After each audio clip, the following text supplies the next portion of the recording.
Bienvenue à votre capsule du Centre des femmes du Val-Saint-François et des sources avec Caroline, intervenante psychosociale.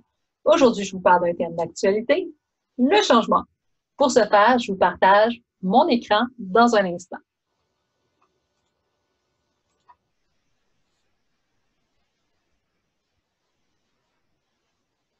Donc, le changement. Par définition, le changement, c'est vraiment l'action de modifier quelque chose ou de passer d'un état à un autre. Exemple, j'ai un arbre, j'ai une table.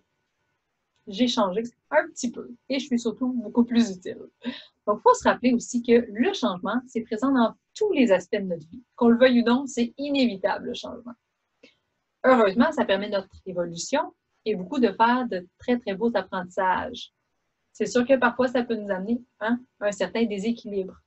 Exemple, quand on passe de je marche à quatre pattes à je cours sur deux jambes, bien, il y a eu un changement. Et dans les premiers temps, j'ai dû apprendre à me tenir en équilibre.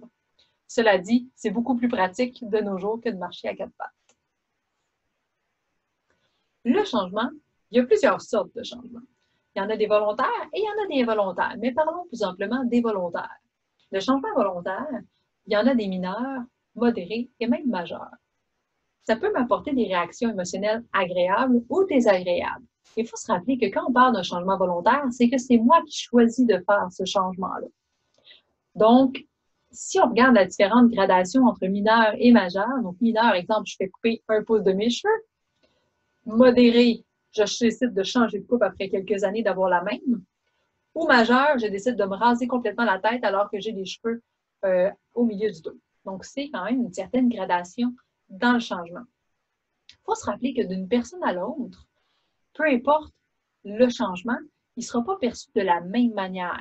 Donc, par exemple, peut-être que pour moi, changer de coupe de cheveux, ça fait tellement d'années que j'ai la même, je suis quelqu'un qui aime les habitudes, qui aime une routine. Pour moi, c'est quasiment impensable de changer de coupe de cheveux. Et peut-être que pour une autre personne, ben, elle change de coupe de cheveux 6 fois par année, tout simplement. Donc, d'une personne à l'autre, il faut accepter le fait qu'on voit le changement différemment et c'est correct. Donc, nos perceptions sont différentes parce que nous sommes tous uniques et différents. Dans les changements, encore là, il y a des changements qu'on appelle progressifs et il y a des changements qui sont plus drastiques. Donc, changement progressif, bien, ça le dit bien, hein, ça va être plus graduel. Exemple, j'essaie de commencer à intégrer l'exercice physique dans ma vie. Donc, je vais aller prendre une petite marche de 5 à 10 minutes pour une première fois. Et dans une semaine, bien, peut-être que je prendrai une marche de 15 minutes, et etc., jusqu'à faire plus d'exercices. Ou drastique, je suis quelqu'un qui est assez sédentaire et bon, ben la semaine prochaine, c'est fait, je fais un demi-marathon. Donc, ça se peut que j'ai très mal aux jambes le lendemain et même pendant la course. Donc, on peut voir différents aspects du changement et on ne le percevra pas de la même manière non plus si on décide de faire nos choix selon qu'ils sont progressifs, drastiques, mineurs ou majeurs. D'autres exemples de changements volontaires qu'on peut faire, on peut décider de déménager. On peut décider de se séparer, de se marier, de changer de travail, de prendre des cours de croissance personnelle ou retourner à l'école, ou même manger plus de fruits ou demander de l'aide. Parce que c'est une belle manière d'aller prendre soin de soi. Et c'est un changement, on n'est peut-être pas habitué de demander de l'aide aux gens. Donc, c'est un changement qui est quand même important. Comme je vous disais tantôt, il y a aussi les changements qu'on appelle involontaires. Donc, involontaire, ça veut dire que je n'ai pas choisi de faire ce changement-là. Il arrive et je dois m'adapter. Donc, ça se peut que ma réaction émotionnelle soit agréable ou désagréable. Exemple d'émotion agréable, mon patron m'arrive et me dit « Caroline, c'est fait, je t'augmente. » Ben, je vais être contente. Je ne serai pas fâchée d'être augmentée. Mais ça se peut qu'il y ait d'autres changements qui arrivent et qui amènent des émotions plus désagréables. Exemple de changement plus mineur, mon patron arrive au travail et dit « Bon, ben c'est fait, on a décidé de changer le formulaire d'accueil qu'on utilise habituellement. » Bon, c'est un formulaire sur tous les autres formulaires. C'est pas catastrophique, peut-être. Changement modéré. Finalement, toute la procédure d'accueil a été changée. Bon, tout le reste des autres procédures n'est pas changé, donc je sais que je dois m'adapter à ce changement-là, mais ce n'est pas tout mon travail au complet qui est à réapprendre. Et là, changement majeur, mon patron transfère tous les dossiers de façon web. Donc, tous les dossiers que moi, je faisais manuellement, maintenant, sont rendus sur Internet, sur l'ordinateur. Peut-être que pour moi, qui n'est pas habitué, ben, c'est un changement qui est majeur parce que c'est difficile. Alors que pour Gertrude, de son côté, qui navigue sur le web et est une professionnelle de l'ordinateur, mais c'est peut-être un changement mineur parce qu'elle est peut-être très contente que ce soit enfin sur ordinateur. Donc, vous voyez, la personnalité, les connaissances de chacun font une différence sur notre perception du changement. Et là encore, on a des changements de type progressif. Donc, mon praton propose un plan de changement progressif pour changer les documents et les mettre à jour. Ou drastique, j'ai 1 semaine pour intégrer la nouvelle formule, tout va être sur ordinateur, tout va être numérisé, c'est fait, je dois m'adapter ou je dois quitter. Donc, c'est assez drastique.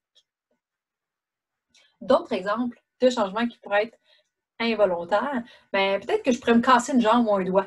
Là, c'est involontaire. Quand je me fais mal comme ça ou je dois subir une intervention, mais ce n'est pas volontaire. Cela dit, ça peut amener plein de changements dans ma vie. Si une jambe cassée et je conduis une auto manuelle, bien, ça va peut-être être plus complexe. Ou c'est l'hiver et là, je suis toute seule à la maison. Je dois me débrouiller avec un bras dans le plâtre. Donc, c'est toute une adaptation à faire. Changement involontaire, bien, il y a le changement d'heure, le changement d'année. Donc, c'est des petits changements, mais qui ont quand même un impact sur certaines personnes. Les enfants, un enfant qui décide de quitter la maison parce qu'il est rendu grand, il est rendu là dans son cheminement. Ou, comme le sujet d'actualité, une distanciation sociale, un confinement. Donc, c'est un changement qui n'est pas volontaire, mais qui arrive et auquel on doit s'adapter. Donc, c'est tous des changements différents. La question, c'est, mais comment je me positionne face à ce changement-là? Donc, est-ce que je suis quelqu'un qui est confiant? Donc, je vais aller au-devant, puis je vais trouver des solutions, je vais être en mode action. Est-ce que je suis quelqu'un qui est plus fâché? Donc, qui va être plus récalcitrant au changement, puis dire que non, ça n'a pas d'allure, puis je vais juste être plus focusé sur le fait que je vois une perte ou je ressens une perte. Est-ce que je suis quelqu'un qui a peur du changement parce que ça change mes habitudes, parce que j'ai peur de l'inconnu? Est-ce que je suis quelqu'un qui va fuir ou même résister, me cacher? Ou je suis un éternel optimiste, donc je vais voir le positif. Ah, c'est génial, justement, je t'ai dit pour mon ménage de printemps, mon petit temps à la maison, ça va être un bon moment, ou je t'ai rendu là à changer d'emploi, ou je t'ai rendu à me devenir plus technologique, que ça peut être peut-être plus optimiste, ça peut être plus pessimiste. Ah, ça n'a pas d'allure, je vais plus voir le côté négatif de la situation, donc les pertes.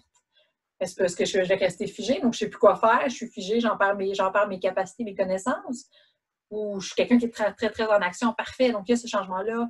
On va établir un plan d'action, un plan de nage, qu'est-ce que je fais, comment j'occupe mon temps. Donc, il y a plein de manières de réagir au changement, puis de savoir comment nous, on agit, on réagit quand le changement arrive, mais ça nous permet de mieux savoir comment s'orienter par la suite.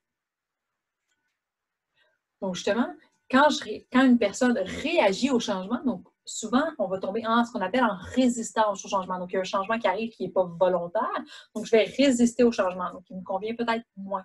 L'affaire, c'est que quand je suis en résistance au changement, je souffre. Donc, c'est pas agréable, je ne suis pas dans une émotion agréable à ce moment-là. Mais pourquoi je résiste au changement? Mais peut-être que ça change mes habitudes.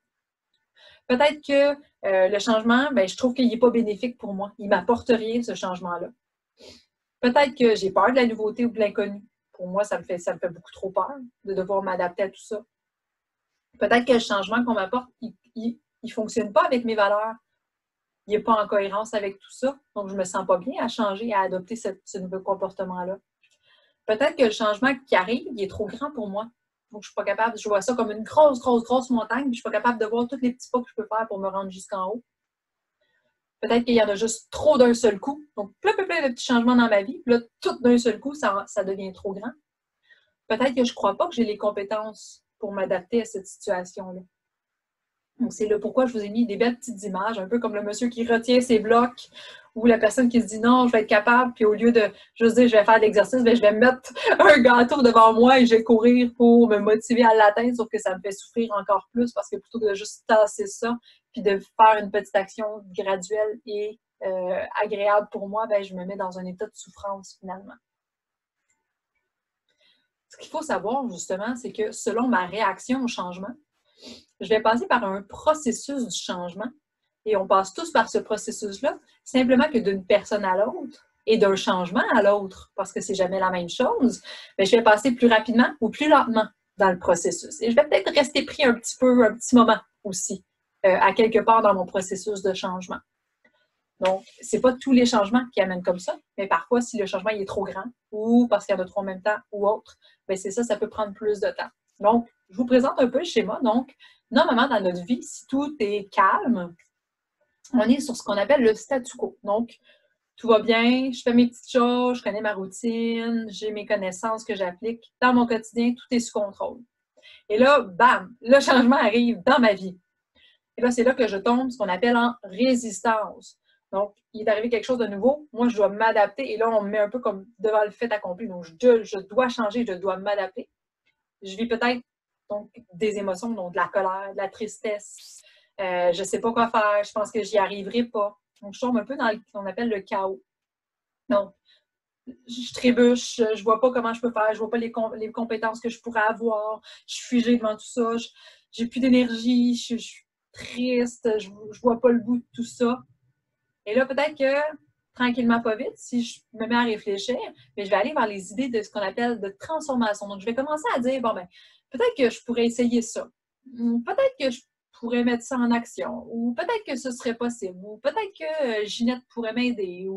Donc, je commence à penser à différentes manières que je pourrais faire pour embarquer dans le changement pour que ça aille mieux, pour que je me sente mieux, que je puisse m'adapter.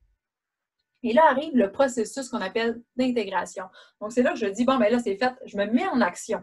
J'essaye, je mets ça, j'ai pensé à ça, là, je le fais concrètement, c'est fait. Là, je vais appeler Ginette, on va aller ensemble essayer ça, cette bébête-là, comprendre comment ça marche un ordinateur, puis comment ouvrir ça. Elle connaît ça. Donc, je vais le mettre en action et je vais intégrer ces nouvelles connaissances-là.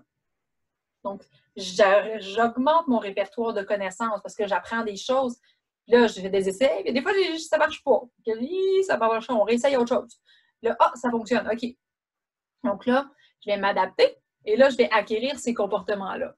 Donc, par la suite, je vais retourner à ce qu'on appelle le statu quo, c'est-à-dire que je vais avoir acquis de nouvelles connaissances et ça va me permettre de continuer mon chemin jusqu'au prochain changement. Et là, vous voyez, c'est un processus qui nous amène dans nos performances parfois à diminuer, mais qui nous permet dans le temps de se repositionner. Donc, la balance se repositionne et ça me permet d'aller mieux et d'avoir de nouvelles connaissances tout simplement.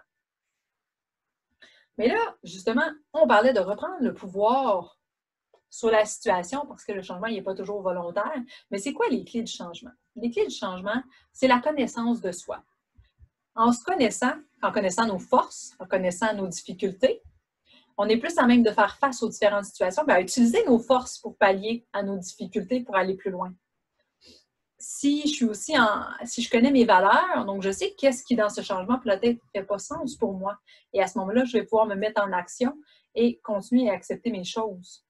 Et la connaissance, bien, c'est important d'avoir nos connaissances, mais de savoir c'est quoi mes connaissances. Si je sais que j'ai un bagage de connaissances de vie, parce que j'ai tout un parcours de vie derrière moi, en utilisant tout mon bagage de vie, mais je peux avancer et les mettre à profit dans la situation.